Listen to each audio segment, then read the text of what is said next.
O presidente do Congresso norte-americano Mike Johnson prometeu usar todos os recursos disponíveis para que Moraes seja devidamente responsabilizado pelos seus crimes. Johnson falou com a Casa Branca para colocar sanções ao Brasil caso Moraes não seja levado para ser julgado em solo norte-americano, após ser descoberto que o ministro do Supremo Tribunal usou empresas de fachada para espionar cidadãos brasileiros residentes nos Estados Unidos. Johnson pode autorizar a abertura de processo na Câmara norte-americana para colocar sanções no Brasil por conta da proteção do governo do ex-presidiário para com Alexandre. Mike Johnson anteriormente havia dito que após esse governo liderado por um ex-presidiário, criminosos internacionais resolveram se refugiar no Brasil devido às leis fracas e juízes e políticos corruptos. E o Congresso dos Estados Unidos tem total autonomia para autorizar sanções ao Brasil. Johnson também denunciou a corrupção brasileira no Congresso norte-americano após uma resolução ser aprovada pela comunidade internacional condenando a Suprema Corte do Brasil por graves violações envolvendo corrupção no Poder Judiciário. Até porque desde que esse governo de bandidos assumiu o poder, as autoridades dos Estados Unidos alertaram para que facções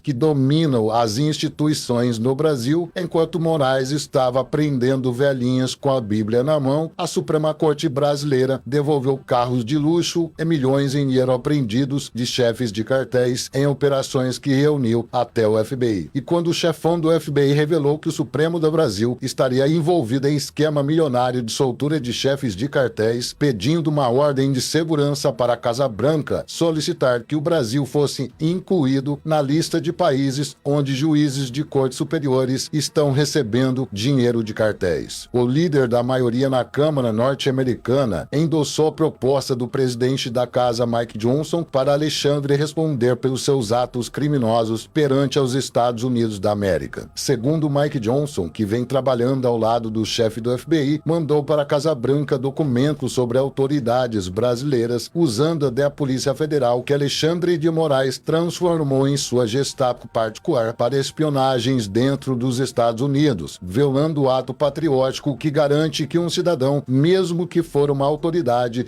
de outro país, seja flagrado espionando dentro dos Estados Unidos, concede às autoridades norte-americanas para ser julgado pelos seus crimes. O líder da maioria na Câmara Federal dos Estados Unidos, Steve Scalise, foi um dos deputados republicanos que, enquanto era analista do FBI, revelou que autoridades do Brasil receberam milhões em propinas de cartéis onde criminosos internacionais haviam se refugiado no Brasil graças à benevolência da nossa querida Suprema Corte, pois é muito mais vantajoso para Alexandre de Moraes punir velhinhas com a Bíblia na mão. O ex-superintendente da PF de São Paulo, que recentemente expôs um áudio em que a maior organização criminosa do país estaria planejando um atentado contra o policial federal Sanderson. O áudio foi interceptado pelo FBI, que analisou a veracidade do material e constatou que o primeiro comando da capital encomendou a morte do policial. Um dos maiores desafetos dos ministros do Supremo, Sanderson, chegando a trabalhar ao lado do delegado Bartolomei para colocar na cadeia um dos maiores bandidos do Brasil. Após inúmeras vezes que o Poder Judiciário pediu ajuda do governo do ex-presidiário para esconder irregularidades em compras de apoio, inclusive teria desviado dinheiro para uma conta secreta no exterior. O delegado, que enfrentou o PCC em São Paulo, formando uma equipe composta por agentes de elite para reprimir as atividades da organização criminosa, no qual resultou na apreensão de mais de 3 bilhões do tráfico. Logo com a chegada desse governo de bandidos, ocorreu um atentado sem sucesso da facção que tentou assassinar o delegado, do qual prontamente respondeu com bala para cima dos bandidos. De acordo com Bartolomei, após dar um prejuízo bilionário para o primeiro comando da capital e apreender R$500 milhão em dinheiro vivo de corrupção em propinas que iriam para financiar campanhas de políticos do PT, isto fez com que os políticos corruptos orquestrassem orquestrassem o assassinato do delegado. Não devemos esquecer que foi o delegado Bartolomei que descobriu o esquema de corrupção entre o Poder Judiciário e grandes facções que foram beneficiadas por decisões da Suprema Corte, e também partiu do delegado a ordem para que Luiz Inácio fosse detido, pois há evidências de que houve um esquema criminoso que ficou conhecido como Operação Mão Amiga. Bartolomei, depois que saiu do comando da PF, expôs um grande esquema dentro da Polícia Federal, onde o atual governo mandou destruir provas que foram coletadas durante as investigações, que comprovou que empresas de fachada estavam sendo usadas para lavar dinheiro. Uma organização criminosa tomou de assalto a Polícia Federal para usar como se fosse uma Stasi. Moraes, quando soube que a Justiça Militar estava julgando o esquema de corrupção dentro das Forças Armadas, sabia que iria chegar até o cabeça desta operação, onde mandou seus assessores laranjas para receber dinheiro de propina de desvio de recursos do orçamento do Exército, um esquema comandado pelo comandante do Exército, que logo será expulso da corporação. O general do STM, Lourival Carvalho, criticou nesta sexta-feira a atuação do ministro Alexandre de Moraes, quando teria ordenado que seus capangas da Polícia Secreta prendesse oficiais do Exército, já que não compete ao Supremo julgar casos envolvendo militares, pois o ministro do STM estaria julgando processos em que militares receberam dinheiro do governo de Luiz Inácio para passar informações privilegiadas de investigações que são conduzidas pela inteligência da força, onde citou o maior caso de corrupção da história das Forças Armadas, no qual, em apenas um ano, o governo do ex-presidiário desviou mais de 500 milhões das Forças Armadas. O general Décio, que desde o início de sua investigação suspeitava que um membro do Poder Judiciário estaria se beneficiando desse esquema, visto que após a chegada desse governo corrupto, o Supremo tem cooptado militares das Forças Armadas para cumprir ordens ilegais dos ministros do Supremo. Existe uma movimentação no Palácio do Planalto para blindar o ministro de uma possível prisão, já que Alexandre foi o responsável por entregar a chave do Brasil para um ex-presidiário que ganhou graças ao senhor ministro. Por isso, o STF, juntamente com Luiz Inácio e sua quadrilha, querem diminuir os poderes da Justiça Militar, mas sabem que ao fazerem isso, o Superior Tribunal Militar pode evocar lei marcial. E diferentemente desses generais apontados como traidores, melancias, etc., o general Lourival tem agido com pulso firme, sem deixar-se intimidar pelos bandidos que estão no poder em Brasília. Além do mais, a Justiça Militar decretou que os infiltrados nas Forças Armadas, que atuaram para passar informações ao governo federal de investigações que mirou Lula e sua quadrilha, fossem presos e expulsos da corporação. O ministro tem o dever agora de limpar o nome do Exército Brasileiro, ao sugerir que o tribunal determinasse a perda de patente de oficiais traidores que se venderam ao governo do ex-presidiário e sujaram o nome do nosso Exército. Um dos objetivos do general Santana, Lourival e Décio Luiz é justamente resgatar os valores e princípios que foram destruídos por políticos e militares traidores e, claro, o Poder Judiciário. De acordo com o general Santana, que acumula o apoio de 300 mil militares que esperam ansiosos para que seja dada a ordem a fim de prender os bandidos corruptos. Alguns militares, sob ordens do ex-presidiário, tentaram assassinar o general Décio Luiz, pois o brilhante trabalho do general em descobrir o maior caso de corrupção da história das forças tem sido desesperador para essa turma que tentou envenenar o chefe da inteligência.